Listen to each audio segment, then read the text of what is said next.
Today we're going to be talking about the best heroes in Marvel Rivals for you to play as a flex player to carry games, whether you're solo queue or playing with teammates, and get up to Grandmaster and beyond. Now me primarily, I'm in Grandmaster 2, on my way to Celestial, haven't really been able to play these last few weeks, but these are the heroes that I have used and that I have learned are like the most beneficial for teams, and I've basically played this game as a flex player. And a lot of my games have been solo queue. Sometimes I have some buddies that are on, and when that happens, it's amazing. But it's not always going to happen, especially if you're serious about ranking up and getting better at the game. You're going to want to be playing the best heroes, depending on your team comp and depending on matchups. So in this video, we're going to go over the best heroes that are going to help you out in all three roles: tank, DPS, and Vanguard. Did I say that? No, I said tank twice. Tank, DPS, and healer. Okay. So here's the thing, guys. There's two things I want to talk about. One is one tricking. One tricking is like a plague in this game. One tricking will only get you so far. Like, if you want to just play this game as a one trick player, you're really going to struggle ranking up sometimes, because it doesn't matter how good you are at a certain character, there's always going to be, at least for 99% of the characters in this game, a bad matchup or a situation where that character really isn't good, and whether it's being a map or based on your team comp or the enemy team comp. So in those situations, one tricking will not do anything for you, even if you're super goated at it. Like, you might be able to carry some games like that, but most games you won't be able to carry. And then two, once you get to Diamond and beyond and people know you're one trick, your character could get banned, your character could get picked by someone else, you could go into, you know, streamer smurf mode and just try to get away with one trick, but that's not what we're here to talk about today.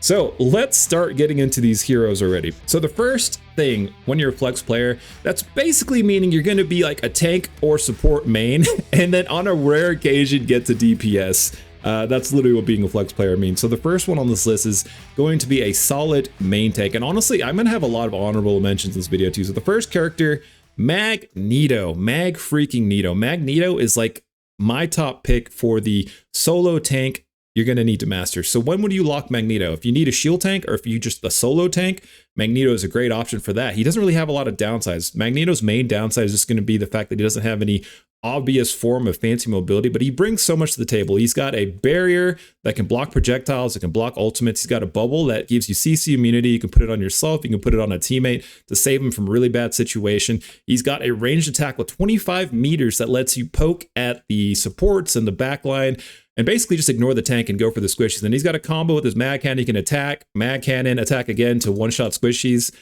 And then his ultimate takes some time to get used to, but it's so good at zoning out things. You can absorb Iron Man ults. You can deal with Star-Lords. A lot more Star-Lords on ladder lately. You can use it to absorb projectiles. You can kill Cloak and Daggers with his ultimate. You can use his ultimate to even kill through Luna Snow if you have enough charge. So Magneto has got to be the top dog for primary tank or solo tank category when you're playing as a flex player. If you haven't already played Magneto, get used to him. And then when you get good at Magneto, like basically you can play Magneto into any matchup and you'll be all right. That's the best thing about this character, is that he just feels good no matter what the situation is. And there's really not a lot of characters that have that going for them. Magneto's just a solid pick no matter what the objective, what the map, what the team comp. But it wouldn't be a video if we didn't give an honorable mention to Doctor Strange. Now, actually, if you like Doctor Strange more, go for Doctor Strange. I think Doctor Strange and Magneto, basically everything I said about Magneto, a lot of that stuff applies to Doctor Strange in different ways. You've got your teleporter, you've got your Eye of Agamotto that can help you out in some situations. So pick between one of those two. And as far as like a solo main tank goes, you cannot go wrong with Magneto or Doctor Strange. So let's go into the second category of hero you need to learn, and that's going to be your off tank / dive tank / second backup tank in case Magneto's locked or you need someone else to go with a more hyper mobile team or something like that. So the thing with this category, okay, there's going to be like a lot of honorable mentions, because the thing with the tanks in this game is that basically all of them are viable and good in different situations. So this is going to be like my personal picks for you to get out there and learn. So my first pick is going to be Captain America, and I'm going to get a lot of like weird smack for this one because I think a lot of people really don't understand Captain America. But Captain America, especially if you get good at him, he's basically free wins, like platinum below, he's free wins. And people are gonna be like, whoa, how's he free wins platinum below? Because Captain America has such great mobility that you can literally just play the game, get picks when you can, run, find health back. So the thing with platinum and below is like in that ELO, people are really not coordinated. Even if you had like a really good team on paper, that team isn't actually playing optimal performance. And Captain America, because he got so much mobility, you basically could just deal with any situation yourself, get in, get out, get some picks, when you get to higher ELO, like past platinum, it's really not going to be like below platinum. It's like dive the supports, get a pick on the supports. A lot of times teams don't turn back to help the supports and they don't heal each other out. So you can get away with a lot as Captain America. He's got his shield to deflect and block things. He's got his ultimate, which is a pseudo support ult, making him really good in team comps where you only have one support. Let's say you have like a rocket and then like a cloak and dagger. So you'll have one team save ult. If you have Captain America in your lineup, you have 2 team saving ults because Captain America's ult is basically a support ult, 10 seconds of shielding and immunity granted to people in it, shielding and speed, excuse me.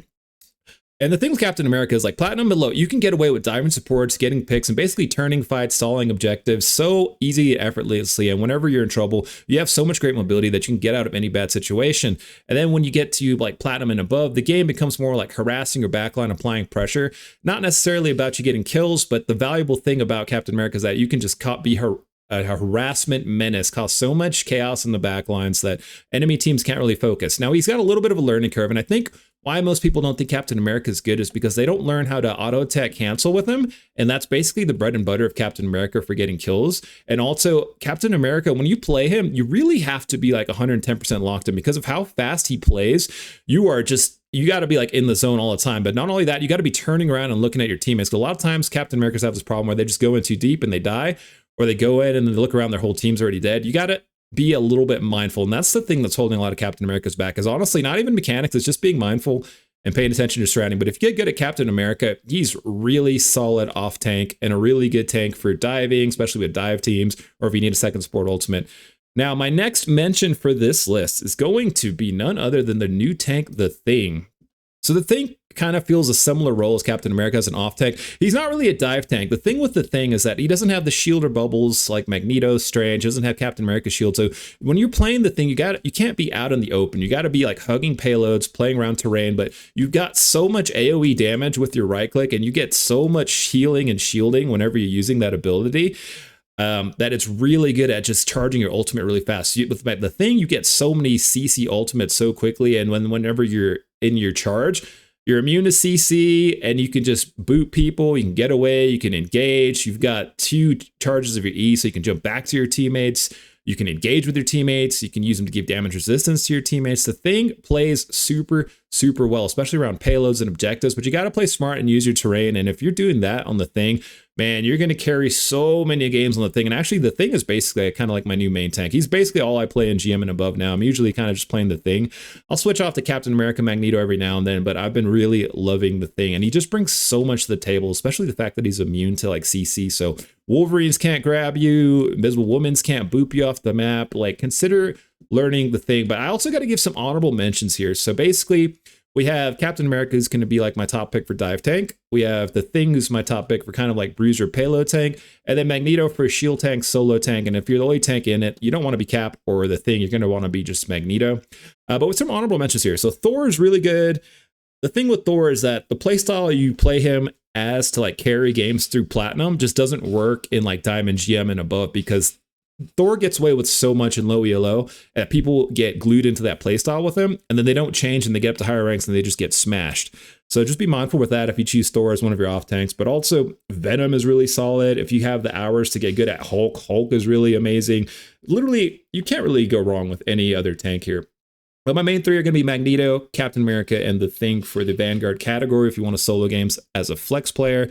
Now let's move on to the DPS category. Now, if you're playing as a flex player in last locking, you will probably usually not be playing DPS, but in the event that you do play DPS, the one that everybody should have in their back pocket is absolutely Namor. And that's because the prevalence of dive, there's so much dive in this game. Black Panthers, Magic, Psylocke, people have played these matches where they just get absolutely destroyed by dive teams, Spider-Mans, and nobody knows how to play Namor, and you just instantly lose. Like, Namor is literally the hard counter to all dive comps. He might get banned when you get up to higher ELO, but the great thing about Namor is that he's really good at dive teams, but he's also just really good in general. He's good against normal teams. He's good against flyers. You can hit him with their squid. All you really need to do is kind of get used to aiming with him a little bit, and then your squids will basically do the job and kill everything for you, and you can use them to save your healers. And he doesn't take a long time to actually get used to. He's got a bubble to get out of really bad sticky situations. Then he's got his whale ult. So if you can combo that with like a Groot or somebody, the center of the circle does 500 damage. This is a one-shot KO. I don't think a lot of people know that. And then the rest of the circle is like 240 damage. So not quite a one-shot, but if you get him on the inner circle, it's a one-shot. So if somebody gets CC'd, you can get insta kills with Namor. Like Namor doesn't take a lot of time to learn. A really amazing just back pocket pick for a DPS to have in your pocket. And everybody should have a back pocket Namor, because dive comps, like Namor is like one of the best counters to dive teams, with an honorable mention here going out to Winter Soldier. I'm not including Winter Soldier in this video, even though he's cracked. He's really good. He's getting like a 40% ban rate right now in high yellow. So you probably wouldn't get to lock him too much until the meta changes and balance updates come out. So that's why Namor is taking this slot for just an anti-dive DPS. Now, for the second DPS that I use to solo carry games. Now, granted, remember, I told you guys, I mainly played a lot of tank and healer when I was solo carrying the GM and playing my games. But every now and then I would get a DPS game, and I actually started playing Storm back when she sucked. So I got really good at Storm when she sucked, and then she got buffed, and then I was really good at Storm. And that's kind of like my thing. I picked Storm because I wanted to play the weakest DPS in the game and get good at her. And then she got good, and now my Storm is actually just pretty decent. Not as good as my tanks or my healers, I would say, but my Storm is solid. And the reason why I'm picking Storm is because she's a flyer. So sometimes you'll win games just because enemy teams can't heal you. The thing with Storm, though, is that she doesn't have the craziest mobility, and she's not uncounterable at all. Like, if people are getting better at playing around her ultimates now, people are getting better at hit scan characters, Adam Warlock, Hela. These are your counters. Like, you can get destroyed by Star-Lord on Storm, you can get destroyed by Hela, you can just get destroyed by Adam. Consider switching off if you're going up against those matchups. But against anything else, just adjust your playstyle. Play around corners, play around terrain, don't overcommit to your positioning, and use your ult smart, and you will climb. Like Platinum and below, you can basically just win games and team fights with your ult. Use your support ult, or use your ultimate when they don't have support ults. That's my biggest piece of advice for you. Unless you're intentionally trying to bait it out for one of your other DPSs to ultimate, don't waste your Storm ult. A lot of times what I like to do, let's say Luna Snow ults, like I'll just count because her ult lasts 12 seconds. I'll count to 6 and then I'll pop my ult because I get 6 seconds in ult form before I have to use it. And then after Luna, and I'll just follow the Luna Snow the whole time. It's so funny. And then exactly when her ultimate ends, my ult pops off, and a lot of times people are going to be crowded around the Luna Snow because she was healing them, and then you just get a free team right after that ult. That's my biggest piece of advice. Like, if you just do that with your ultimate of Storm, you're probably going to carry a lot of games, and you're going to see a lot of progress. Other honorable mentions, and here's the thing with the DPS category, there's a ton of honorable mentions, and if you don't like any of these too deep, like for sure you need to learn them more, but for this slot you don't need to necessarily learn just Storm. You can kind of just learn a DPS that you want to play. Honestly, this is your chance to one trick in this video.